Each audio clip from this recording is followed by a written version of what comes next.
You've probably heard about Anthos, Google Cloud's application platform for modern enterprise environments. If you want a chance to try Anthos for yourself, the good news is now you can. I'm going to show you exactly how easy it is to get started exploring Anthos using the Anthos sample deployment.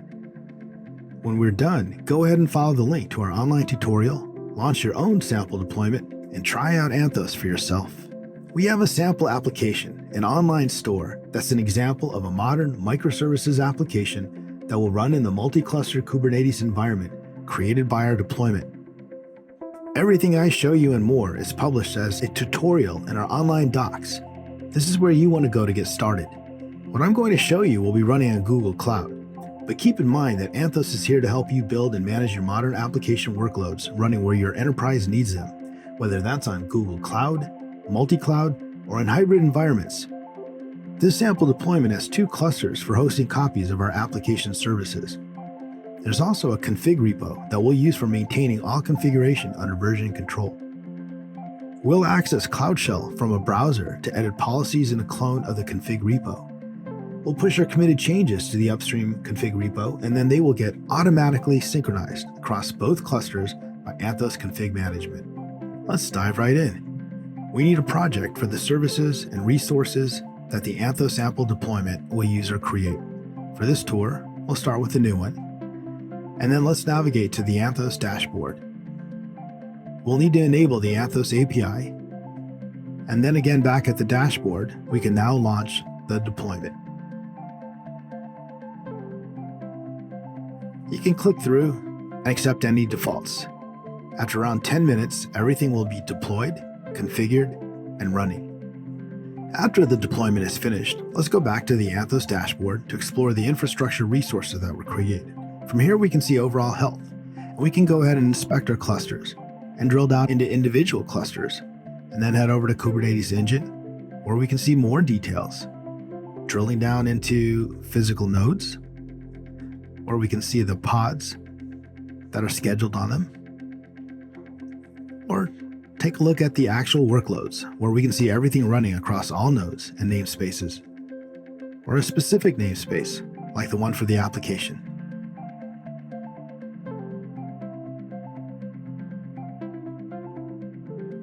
Now let's take a look at the web front end. Services and ingress show us a list of all the services with network endpoints. Let's filter on Istio Ingress Gateway, which is the name of the services hosting the endpoints for our application's front end. Click on one of these for either of our clusters. Ingress manages inbound traffic to our application, and we can see what that looks like by clicking on the exposed endpoint. Looks like the application is working. But let's switch view now. This web application is made up of a number of communicating microservices, so let's see how things look from the internal traffic perspective of Anthos Service Mesh. Back at the Anthos dashboard, let's inspect services managed by the Service Mesh. We've got 2 views available, the default table view and a topology view. These views provide a great deal of information without having to write any custom monitoring code whatsoever. The table view presents us with essential service metrics like error rate and percentile latency, while the topology view presents us with a graph visualization of our workloads and services. From either view, we have a way to drill down into a detail page for any service, as we can see here using the shipping service. In this service detail view, we can see telemetry details that provide an overview of the shipping service's performance. If we use the left nav and click Connected Services, we can see inbound and outbound connections for our shipping service. We can even note that traffic over these connections is unencrypted by looking at the lock icons.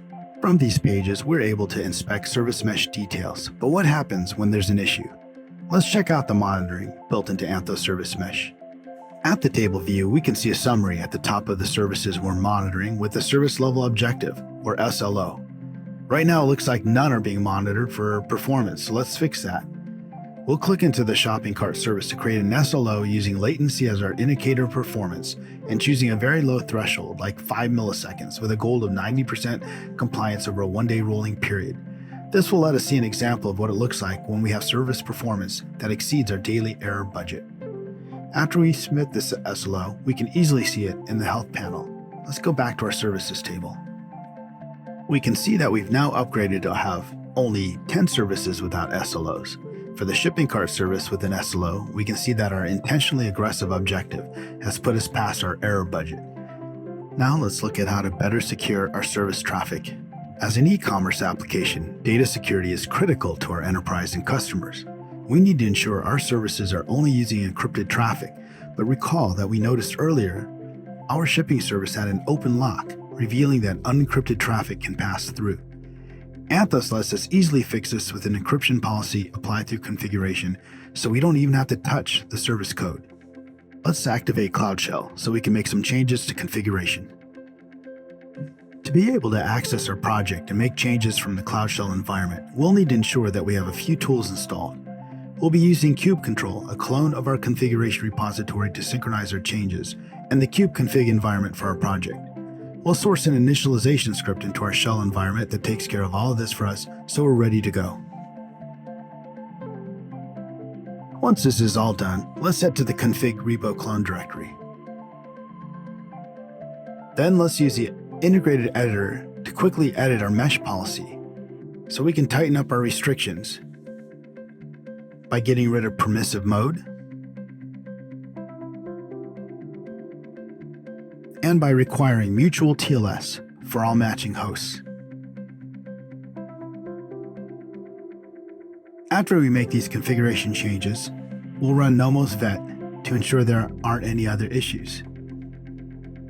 Once we push our changes to the upstream repository with Git, Anthos Config Management will quickly detect and apply the changes to our clusters. We'll run a little function helper to go ahead and watch for those changes here. And that's how easy it is to apply a policy and have Anthos Config Management synchronize it across all the clusters in your environment. Finally, we can return to the Connected Services view, and after enough time passes for the desired time span, we can visually confirm that we only had MTLS traffic with the green locks for connected services. There are plenty of examples of security guardrails you can set to protect your application environment with Anthos. Start with a tutorial and check out the docs to learn more. We've just taken a short tour of Anthos using a sample deployment. This is just a taste of things for you to try. So check out our tutorial, launch a sample deployment, and explore Anthos for yourself.